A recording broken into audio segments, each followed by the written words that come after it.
to ever compete in the sport. He's a special person, very special person, very unusual guy. Even if he doesn't beat Khabib ever again, or he loses to this guy, who cares? He's still one of a fucking billion human being. He's an unusual guy. The amount of electricity and excitement. He's fucking good, man. He starched Jose Aldo, who's one of the greatest featherweights, if not the greatest, next to Max Holloway of all time. Starched him with one punch. When Aldo was the fucking man. I mean, he was the man. He was smashing everybody for years. And Conor talked so much shit to him and climbed so deep inside his head and infuriated him to the point where he was so emotional. And he came charging at Conor, and Conor just slipped back and bank, dropped like the best one-punch knockout in the history of the sport. Oh, no shit. Oh, 100%, because it was so significant. There was so much hype behind it. It was a guy where, like, how good is this guy? Is this guy really the next big thing? Or is he going to fall apart when he meets a real champion like Aldo? And then he knocks him out with one fucking punch. Blap! It was crazy. And then hammer fists him while he's out when he's on the ground. I mean, it was definitive, right? How like 14 long into seconds. the first set? 14 seconds into the first round. He throws a hopping side kick. He's gauging the distance. He's got like this karate stance. And then he sees Jose load up. Here, you can watch it right here. He sees Jose load up. And when he sees Jose load up, he had this fight won. Go ahead, play it.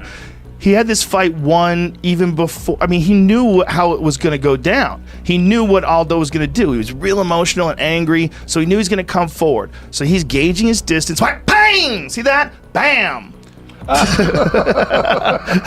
Oh, the Friday one. I mean, that was like one of the most spectacular KOs in the history of the sport because it had so much meaning to it. It was so important.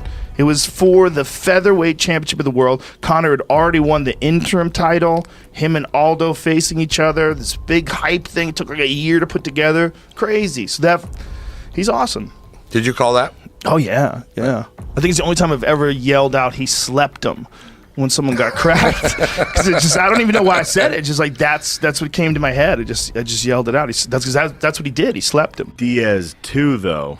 Oh my God, that's I remember next. thinking that but the second fight, the third one's next. I guarantee you. Yeah, it's got to be. That's it. It's got to be. That's the fight. You can't go right back to Dustin. How great is Nate Diaz? If Nate Diaz had fights with no time limit, he'd win them all. Exactly. He'd be undefeated. That last one. Crazy. He was. I mean, that's my. He guy. hurts Leon Edwards in the fifth points round. At him. Yeah, it's like I got you. Well, that was one thing that really popped up that I was trying to express after the first Conor fight. I was like, you guys have to understand. I know you want to promote this one superstar. You got another superstar. He's a goddamn superstar. When I interviewed him after he chokes out Conor McGregor, he goes, "I'm not surprised, mother." Conor was getting in everybody's heads. Yeah, talking all that shit, and then he tried to do it to Nate, and Didn't work. Like that fight really made MMA. It's starting to get to the point where it's treated like the NBA or the NFL.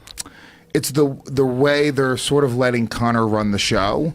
I just kind of feel like the UFC sort of always built this brand. UFC, it's the Coca-Cola of MMA, and I feel like Conor has basically become bigger, or at the very least as big as the UFC. But I just feel like that wasn't necessarily the best thing for mixed martial arts as a sport. I almost feel like what they were doing with doesn't hurt it at all. Yeah, maybe I think not. I think it made it bigger. I mean, it's like, dude, what Conor created was like a thing that's like, it's him. Really hard, dude. Even when he fought Marcus Brimage as his first fight in the UFC, and I remember already there was like an energy in the crowd about Conor fighting. Huge and I didn't favorite. even know who this guy was. And you're like, why is this like such a big thing? And then every fight was just a bigger and bigger and bigger thing. And then he would create this thing where like Dustin Poirier's like biggest fight ever is against Conor McGregor, and Dustin had way more big fights than him. But still, the big deal was that you're fighting this guy. Like he would create these stages. It was not just that. It was the results. Like he put Marcus Brimage to sleep.